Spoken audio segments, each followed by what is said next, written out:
Hey everyone, it's Taehyung. I don't know if I've ever talked about this openly before, but today I just want to be honest with you. I've been thinking a lot lately about love, about the things that happen behind the scenes, and about how easily one word from someone you trust can change everything you thought you knew. Before my wedding, before everything that came after, my manager said something to me that I will never forget.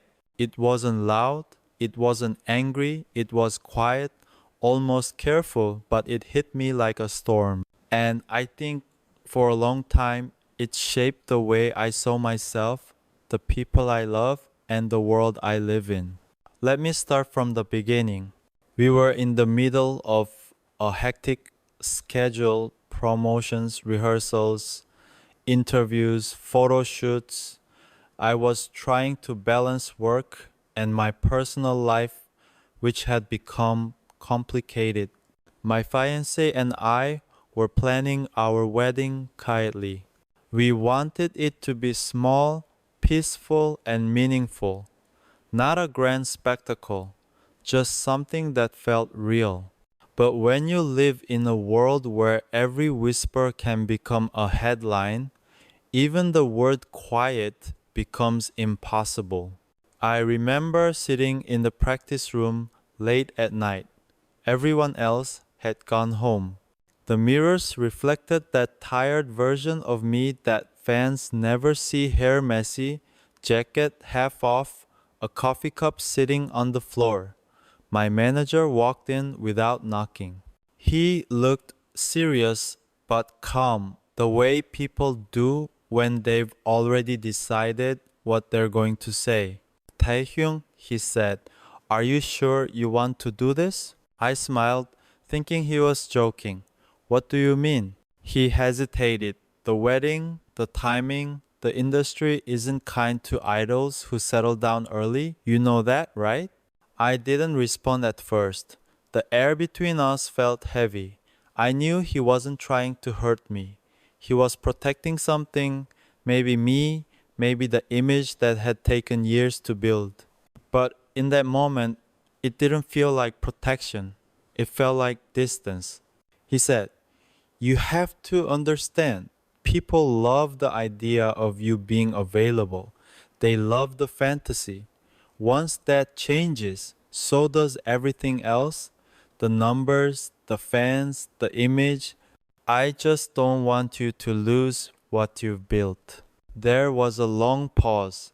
I looked down at the floor, at the scuffed wooden panels that had seen every version of me: the trainee who stayed late to practice, the idol who smiled on stage no matter what, the man who fell in love when he wasn't supposed to. And I said, but what if what I've built doesn't mean anything if I can't live honestly? He sighed. That's not how this world works. That sentence stayed with me. It echoed in my head for weeks. That's not how this world works. Every time I thought about the person I loved, every time I saw her waiting quietly for me after long days, I heard those words again. And I started to wonder, maybe love in this world is different. Maybe you have to hide it, protect it, wrap it in silence until it suffocates. There's a strange kind of loneliness that comes when your heart is full but your life feels like it's owned by everyone else. I would go home, close the door, and sit in the dark. Sometimes I would hum quietly, not a full song, just fragments of melodies that felt like confessions. I didn't know it then, but those melodies would later become the foundation for one of the songs that changed everything for me. I remember one night vividly, the night before I was supposed to announce my wedding plans to the team. I couldn't sleep. I walked to the piano in my living room and played a single note over and over. My reflection in the black surface looked like someone I didn't fully recognize. I whispered to myself, if being honest cost me everything, then maybe that's the price of peace. I think that was the moment I decided to stop hiding, not just from the world, but from my own fear. When I told my manager the next day that the wedding was happening no matter what, he didn't argue. He just looked at me with eyes that carried both concern and something like pride. He said, then do it your way. Just be ready for what comes. And I nodded, because I was, or at least I thought I was. That was before the headlines, before the rumors, before I realized that love in the spotlight can be the most fragile thing you'll ever have to protect. When the news finally broke, it didn't feel like a celebration. It felt like a storm, one that had been waiting quietly, gathering strength behind the clouds until it was ready to hit. I remember waking up that morning to dozens of messages. My phone screen was flooded with notifications, news articles, trending hashtags, and a mix of love and hate that no one can ever really prepare for. The words Taehyung's wedding flashed across every headline, each one slightly different, but all carrying the same kind of tension fascination wrapped in disbelief. At first, I just stared at the screen. Then I put it face down. The silence in my apartment suddenly felt too loud. I walked to the window, looking out at the city soul at dawn, a place that always feels alive, even when your own heart feels still. Cars were moving, people were rushing, and yet I felt like the world had stopped spinning just for me. I knew it was coming. I had been warned. My manager, my team, even some of the members, they all said, once this goes public, it won't just be about love anymore. It'll be about perception. And they were right. Everything turned into a performance again. Even something as human as love was suddenly a headline, a debate, a question of image and timing. Still, there was one thing that grounded me her. She didn't care about the noise. She didn't read the comments. She just looked at me and said, we'll be okay. We'll go through it together. That moment reminded me of why I loved her in the first place, because she saw me not as Taehyung, the idol, but as Taehyung, the man who still gets nervous when he says something too honest. But even with her strength beside me, the days that followed were hard. There were fans who felt betrayed, who said they had believed in an image, not in me. There were people who called it a publicity stunt, others who said it was reckless.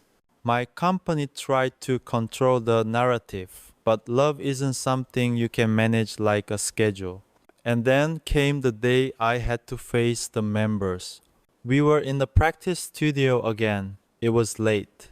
The air smelled like sweat, effort, and memories. Namjoon was the first to speak. He didn't say congratulations. He just said, you sure you're ready for what comes next? I nodded. I think so. He gave a small smile, the kind that says he knows you're scared, but respects that you're doing it anyway. Then make sure you protect what's real, he said. Jin laughed softly, trying to lighten the mood. Our little Taehyung is growing up, but his eyes were soft, a bit misty, like a proud older brother who knows the world won't always be kind. Yoongi leaned back in his chair, arms crossed. The media will twist it. Don't let that make you question the truth. He's always been the calm in chaos, the one who knows how to survive storms without losing himself. Hoseok just hugged me tight, wordless, the kind of hug that says everything you can't put into words. Jimin grinned, but there was a tremble in his voice.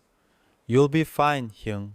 Just don't disappear from us, okay? And Taehyung me, I laughed, because that's what I do when emotions get too heavy. I laugh not because it's funny, but because it's the only thing that keeps me from breaking. That night, after everyone left, I stayed behind. I sat on the floor leaning against the mirror. The room smelled faintly of dust and echoes. I looked at my reflection and whispered, "You're getting married." It felt unreal. Not because I doubted it, but because it meant stepping into a version of life I'd only dreamed of, one that wasn't curated, edited, or staged. The next few weeks were a blur. Wedding preparations, meetings, rehearsals, photo shoots, all happening at once. The manager who once told me not to do it was now making sure everything stayed under control. I could see the conflict in his eyes, torn between his job and his heart. A few days before the ceremony, he pulled me aside. "Taehyung," he said, "I owe you an apology." I looked at him, surprised. "I didn't mean to make you doubt your choice. I just wanted to protect you from a world that doesn't forgive easily." I nodded slowly. "You were doing your job, and I understand that.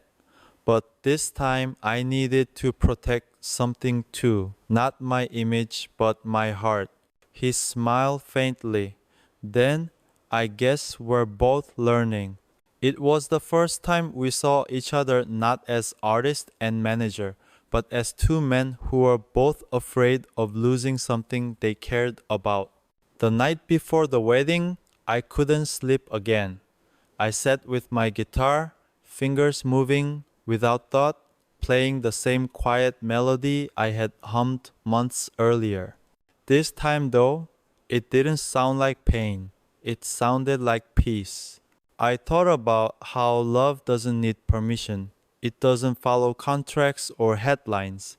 It's quiet, simple, and often misunderstood, but it's real. And as I strummed the last chord, I realized something.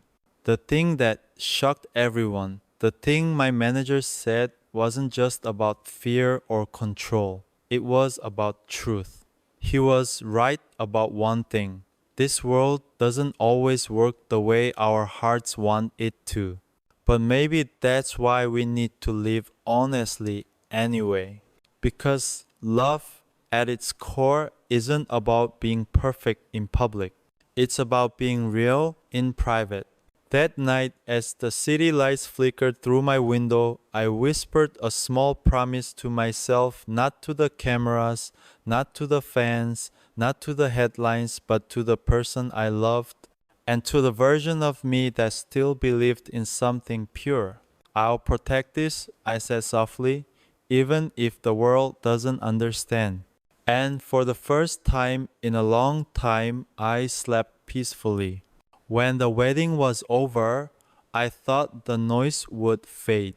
I thought once the ceremony ended and the lights went down, everything would finally feel quiet again. But I was wrong. The moment I stepped outside that chapel, cameras were already waiting. It wasn't even supposed to be public. We had chosen a small, private place, away from the city, far from the crowd. But somehow, someone had leaked it, and before we even drove home, photos were already online. It was strange. The most sacred day of my life had turned into a public debate. Some people called it beautiful, others said it was betrayal. And suddenly, love, something so human and pure, became a headline written by strangers who had never met me. I tried to ignore it at first. I told myself it would pass. But every time I opened my phone, there it was: new articles, new comments, new interpretations. It wasn't just about the marriage anymore. It was about me as an idol. as an image, as someone who people thought they knew. I saw comments saying things like, he changed, or he's not the Taehyung we fell in love with. Some said, he should have waited, he ruined the fantasy. And for a moment, I wondered, had I really done something wrong just by choosing to be happy? There's a certain weight that comes with fame. People don't always see it, but it's there like invisible chains around your voice, your choices, your heart. You want to be honest, but honesty feels like exposure. You want to protect your love, but protection feels like secrecy. I remember one morning sitting by the window with my coffee, scrolling through headlines. My wife walked up behind me, rested her hand on my shoulder, and said softly, "Stop reading those, Taehyung. They don't know you." I looked up at her and smiled weakly. But sometimes I wonder if they ever really did. She shook her head. You don't owe them your pain. You've already given them your art. That line stayed with me. That day I made a decision. I would keep performing, keep creating, but I would no longer perform my emotions for validation. I would no longer let the world decide when I could love, laugh, or rest. But reality doesn't change overnight. Even when your heart feels at peace, the world doesn't stop talking. There were articles dissecting my every expression. Taehyung looks distant at the airport. Taehyung avoids fan questions. Taehyung seems tired lately. No one asked if I was tired because I hadn't slept, or if I looked distant because I was just trying to process everything. To them, emotion wasn't humanity, it was news. My manager tried to keep things steady. He'd call me before interviews and say, "Remember, be calm. Don't give them more stories to twist." He was right, but sometimes being calm felt like pretending. During one interview, a journalist asked me directly, "How has marriage changed you, Taehyung?" I paused. The room was silent. All the cameras were pointed at me. And I said, "It made me human again." There was a quiet gasp. The interviewer smiled awkwardly, unsure what to say next. But I meant it. Marriage didn't change me as an artist. It reminded me that I was never meant to be just an image. That night, I went home and sat on the couch next to her. The TV was on, muted. My head was resting on her shoulder, and for a few minutes, it felt like the world outside didn't exist. "Was it worth it?" she asked gently. I thought for a long time before answering. "If I lose everything else but keep this, then yes." She smiled. "Then let's hold on to this together." But even as she said that, I could feel the storm still swirling outside our little home. The judgment, the noise, the misunderstanding. It didn't scare me anymore, though. Because for the first time I realized something. Peace doesn't mean silence. It means knowing who you are even when the world is loud. And strangely, it was my manager, the same person who once told me not to go through with it, who helped me see that. A few weeks after the wedding, he came by unannounced. We sat in the studio together, surrounded by instruments and unfinished songs. He said, "I've been watching everything, and you know what? I think you did the right thing." I looked at him surprised. "You do?" He nodded. "You proved something I didn't believe in, that love doesn't destroy fame, it just tests it." I smiled. "And do you still think this world doesn't work that way?" He chuckled. "Maybe the world needs to change." That small moment, that quiet acknowledgement meant more to me than any public apology ever could. Because it wasn't about being right, it was about being understood. From that day, things started to shift inside me. I began writing songs differently, not for charts or awards, but for truth. Lyrics stopped being polished, they became personal. I started singing not as V of BTS, but as Kim Taehyung, the man who had seen both the beauty and the price of love. The noise didn't go away, but it began to fade into the background. And in its place, I found something I had lost for a long time: peace in imperfection. Sometimes, late at night, I still see articles pop up dissecting every move, every smile. But instead of frustration, I'd feel gratitude. Because even through all of it, the chaos, the misunderstanding, the fear, I was still here, still breathing, still loving. And that, I realized, is what it means to live honestly.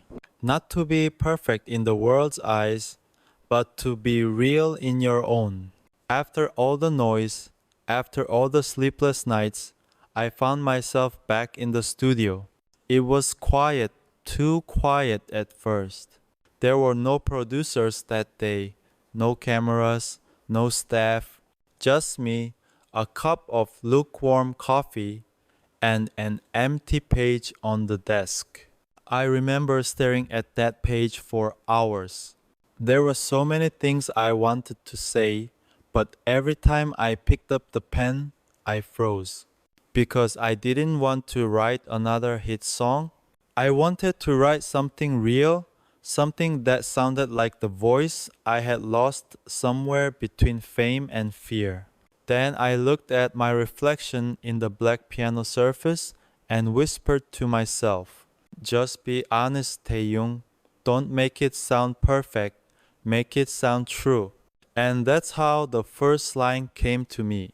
It wasn't poetic, it wasn't clever. It was simply, "I'm still learning how to love myself when the world doesn't." When I sang it out loud, my voice cracked not because of the note, but because it was real. That single line carried months of exhaustion, confusion, and quiet hope. I began writing without thinking about the news, the fans, or the expectations. Every lyric came from a piece of memory. From the moment my wife told me to stop reading comments, from the silence of my mother's kitchen when she hugged me after everything, from the sound of my own footsteps in the hallway after a night of crying alone. It wasn't a sad song, it was an honest one. And in that honesty, I found something I didn't expect: peace. I recorded the demo myself in one take. It wasn't clean, but it was pure. When the last note faded, I just sat there in the dark, letting the echo fill the room. That was the first time in months that I didn't feel like an idol. I felt like a man who had been through something but still chose love over bitterness. The next day, I let my manager listen to it. He closed his eyes through the whole thing. When it ended, he said quietly, "That's not just a song, Tai. That's a confession." He was right. That song wasn't for the world, it was for me. It was my way of saying to myself, "You did the best you could." A few weeks later, the company heard it. They wanted to release it officially. At first, I hesitated. It felt too personal, too raw. But my wife said maybe someone out there needs to hear it too. So we did. We released it quietly. No big teasers, no flashy campaign. Just a simple post. A song from my heart. I didn't expect much, but the response, it surprised me. People said it felt different. They said they could feel the pain and peace in it at the same time. And for the first time since the chaos began, the world wasn't shouting, it was listening. There were messages from fans saying, "Thank you for reminding us that idols are human too. Your song made me cry because I've also been judged for loving honestly." And one message that I'll never forget: "You taught me that real love doesn't need to be understood by everyone, only by the ones who live it." I cried that night, not because of the praise, but because I realized something profound. Music had always been my bridge to the world, but this time it became my bridge back to myself. From that moment on, I started creating differently. I didn't hide behind metaphors or safe words anymore. I let my imperfections live in the lyrics, my flaws breathe through every melody. And maybe that's what healing really is, not erasing the scars, but turning them into songs that remind you how far you've come. Sometimes I still replay that demo, the unpolished version I recorded alone. It reminds me of that night in the studio when I finally stopped pretending to be okay and simply allowed myself to be. I didn't realize it then, but that song was the start of something new. A new chapter, not in my career, but in my soul. Because from that day forward, I wasn't just singing to be heard. I was singing to be understood. And in the echo of my own voice, I found the one thing I thought I had lost forever: myself. The release of that song felt like a quiet confession sent into a storm. No promotions, no dance challenge, no glossy teasers, just my voice, raw and unfiltered. But somehow there was enough. Within hours, it began to spread, not because of marketing, but because people felt it. I still remember waking up one morning, groggy from another late night, and my phone was buzzing nonstop. My wife was standing by the window, smiling faintly as she said, "Taehyung, you might want to check the charts." I laughed, half asleep. "What charts?" And she said softly, "All of them." When I opened my phone, I couldn't believe it. The song, the one I had recorded in one take, Trembling, had reached the top across several countries. Not just as a BTS song, not as a Taehyung solo, but as something people called a song that speaks the truth. But it wasn't the numbers that hit me. It was the comments, thousands of them. Some said they played it on their wedding day. Others said they listened to it when they felt alone because it reminded them that love, no matter how complicated, is still worth it. There was one that made me pause for a long time. I don't know what Taehyung went through, but this song feels like forgiveness. Forgiveness? That word haunted me for days. Because maybe that's what the song really was.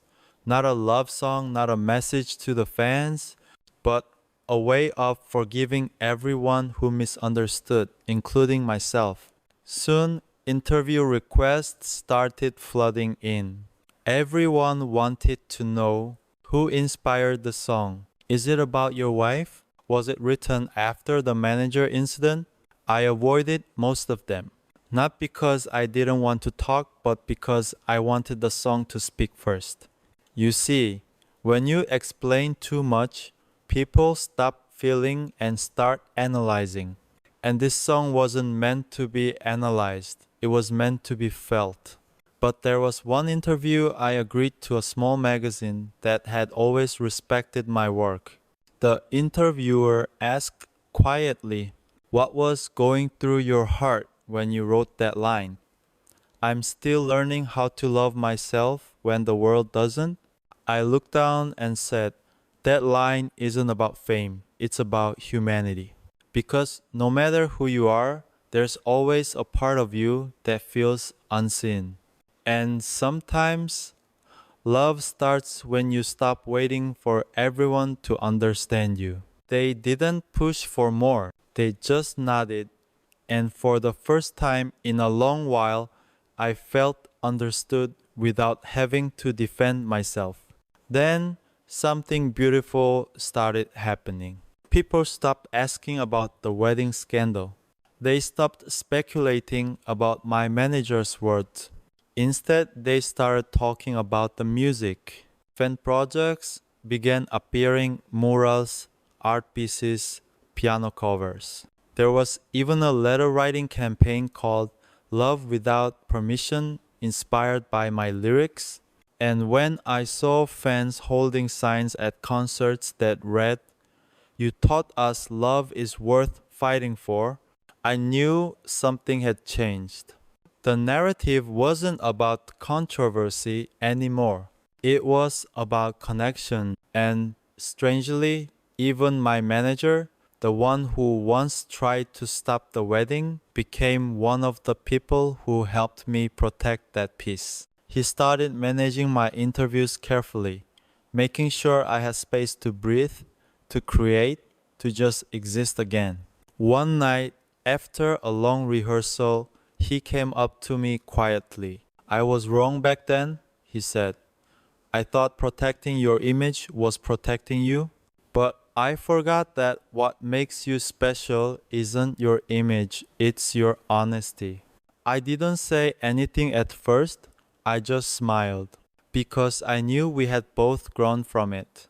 Maybe in his own way, he was learning how to love too. And I realized something I wish I had known earlier. You don't have to fight the world to prove your truth. Sometimes you just have to live it long enough for the world to see it. When I performed that song live for the first time, I could barely get through the bridge. The lights dimmed, the piano started, and I heard fans singing it back, every word, every breath. It was no longer just my story. It had become our story. That night, I looked out at the sea of purple lights and whispered to myself, maybe the pain was never a punishment. Maybe it was just a path to understanding. And when the final note faded, I bowed deeply, not as Taehyung the idol, but as Taehyung, the man who had learned that love, in its purest form, doesn't need permission, only courage. The night of the final concert of the tour felt different. The air was heavier, but not because of exhaustion. It was full of emotion, almost sacred.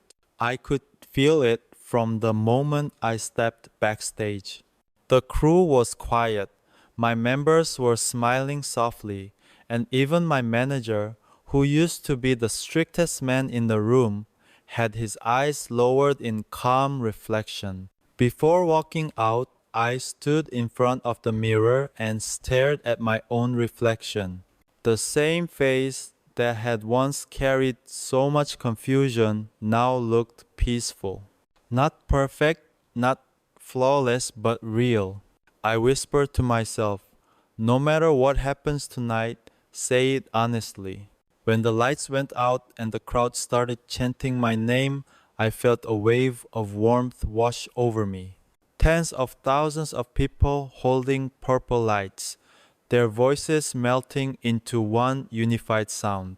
And when the piano intro of the song began, I didn't feel like I was performing. I felt like I was coming home. As I sang the first verse, I looked around at the fans crying, at my members standing at the edge of the stage watching quietly, and at the camera lenses that had once felt like walls. But this time, they weren't walls. They were windows into hearts that were listening, not judging. Halfway through the performance, I couldn't sing anymore. My throat tightened. So I stopped, smiled, and let the crowd sing instead. It was the same line that had changed everything. "I'm still learning how to love myself when the world doesn't." And hearing it echoed back by thousands of voices, it felt like forgiveness multiply endless alive. After the show, I stayed behind when everyone left the stage.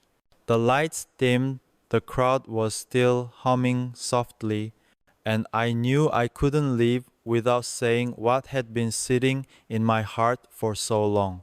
So I took the mic one more time, and I spoke not as a performer, not as someone giving a speech, but as a person finally speaking his truth. You know, for a long time I thought love was something we had to earn through success, through image, through perfection. But I learned that real love doesn't need to be earned, it needs to be shared. I could see fans crying and my hands were shaking a little, but I continued. When people misunderstood me, when things got loud, there were moments I thought about giving up, not on music, but on being open.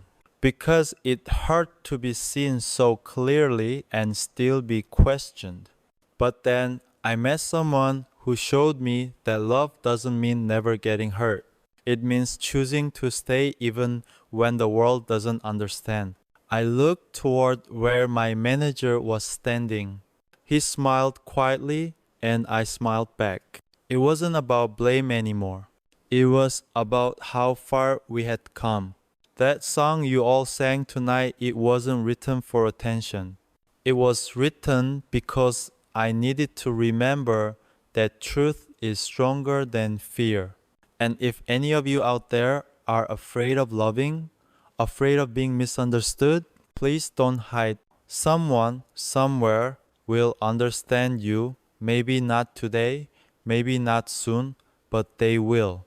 The crowd was completely silent. Not a phone light, not a cheer, just silence, the kind that means everyone's heart is listening. Then, softly, I added, to my manager, thank you for protecting me even when we disagreed. To my wife, who believed in love when it wasn't easy, thank you for teaching me what courage looks like. And to you, my fans, thank you for never giving up on the boy who was still learning to love himself. The crowd erupted into cheers and tears. For a moment, I stood there overwhelmed by everything, the light, the sound, the weight of all those emotions. And then I bowed. Not a formal stage bow, but a long, slow one, the kind that comes from gratitude deeper than words. As I stood up, I felt a strange peace. The story that once hurt to remember now felt like a song that had finally reached its final note. Not tragic, not perfect, just honest. After the concert, I went back to the same studio where it all began. The piano was still there. I sat down and played a few notes of the song again softly, almost like a whisper. I recorded one last version, not for release, but just for me. And when I listened back, I smiled. Because this time, I didn't hear the pain. I heard growth. People often ask me now, would you change anything if you could go back? And my answer is always the same. No, because every misunderstanding, every fight, every sleepless night led me here to peace, to understanding, to a love that doesn't need to shout to be real. Maybe that's what love truly is, not the absence of storms, but learning how to sing through them. So, to everyone who stayed, thank you for listening, for believing, and for walking through this story with me. This wasn't just my journey, it was ours. And as long as I can still sing, I'll keep telling stories. Not to prove who I am, but to remind you that even when life gets loud, you can always find your own melody again. Because sometimes healing doesn't sound like applause. It sounds like silence, followed by a single voice saying, I understand. And that's enough. When I look back now, I don't see pain anymore. I see growth. Everything that once hurt became a lesson about love, honesty, and courage. I learned that no matter how loud the world gets, the truth always finds its way home. So if you're listening, remember this love doesn't need to be perfect to be real. Sometimes it just needs to be brave. And for everyone who stayed by my side through it all, thank you. You are the reason I still believe in love.